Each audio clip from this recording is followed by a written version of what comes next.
அஸ்ஸலாமு அலைக்கும் வரஹ்மத்துல்லாஹி வபரகாத்துஹு. பாதுகாப்பு தேடுதல். அல்லாஹுடைய தூதர் ஸல்லல்லாஹு அலைஹி வஸல்லம் அவர்கள் கூறினார்கள், நீங்கள் அல்லாஹுவிடம் தாங்க முடியாத சோதனை, அழிவில் வீழ்வது, விதியின் கேடு, எதிரிகளால் ஏற்படும் மன உளைச்சல் ஆகியவற்றிலே இருந்து பாதுகாப்பு கோருங்கள் என்று கூறிய இந்த செய்தி அபூ ஹுரைரா ரலியல்லாஹு அன்ஹு அவர்கள் மூலமாக அறிவிக்கப்பட்டு ஸஹீஹுல் புகாரியிலே 6616 என்ற எண்ணிலே பதிவு செய்யப்பட்டிருக்கிறது. தாங்க முடியாத சோதனை என்பது மனித வாழ்வில் மிகப்பெரிய சிரமத்திற்கு உள்ளாக்கிவிடும். அது எந்த வகையிலேயுமே நம்மால் உள்வாங்கிக் கொள்ள முடியாத ஒன்று. எனவே யா அல்லாஹ், நான் எவ்வளவு தாங்க முடியுமோ அந்தளவுக்கு உண்டான சோதனையை கொடு என்று கேளுங்கள். தாங்க முடியாத சோதனையிலிருந்து என்னை பாதுகாத்தல் உரி என்று அல்லாஹ்விடத்திலே பிரார்த்தனை புரியுங்கள். அழிவில் வீழ்வது,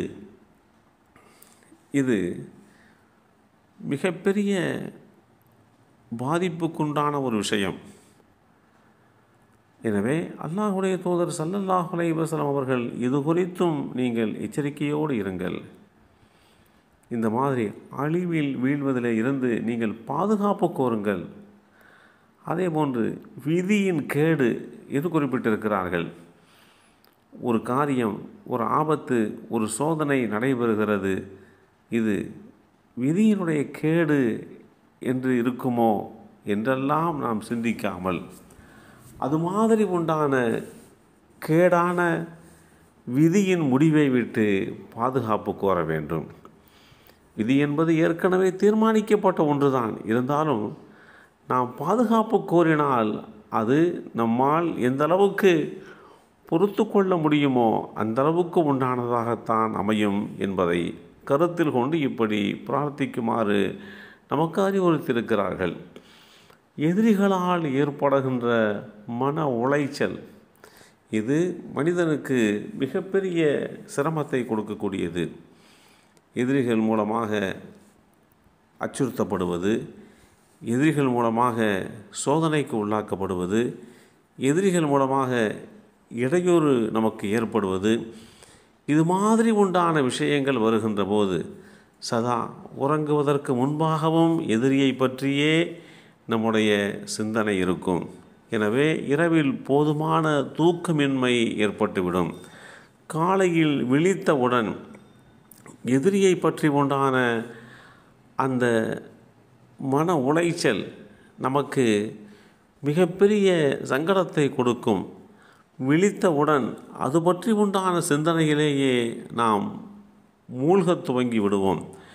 இப்படி அல்லாஹுடைய தூதர் ஸல்லல்லாஹு அலைஹி வஸல்லம் அவர்கள் மூலமாக எதிரிகள் மூலமாக ஏற்படுகின்ற மன உளைச்சல், எதிரிகள் நம்மை நோவினைப்படுத்துவது, நம்முடைய மனதிற்கு தீங்கு விளைவிப்பது, நம்மை குறித்து அவதூறு பரப்புவது, நம்மை பற்றி உண்டான இரகசியங்களை பகிரங்கப்படுத்துவது, நம்முடைய குற்றங்குறைகளை வெளிப்படுத்துவது, இது மாதிரி உண்டான மன உளைச்சல்களை எதிரிகள் ஒரு கட்டத்தில் வெளிப்படுத்துவார்கள்.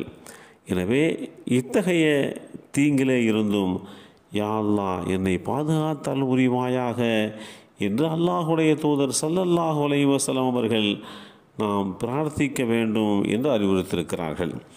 இப்படி மனித வாழ்க்கையில் ஏற்படுகின்ற சிரமங்களுக்கு அந்த சிரமங்கள் ஏற்படாத வண்ணம் நாமும் கண்ணும் கருத்துமாக இருக்க வேண்டும்.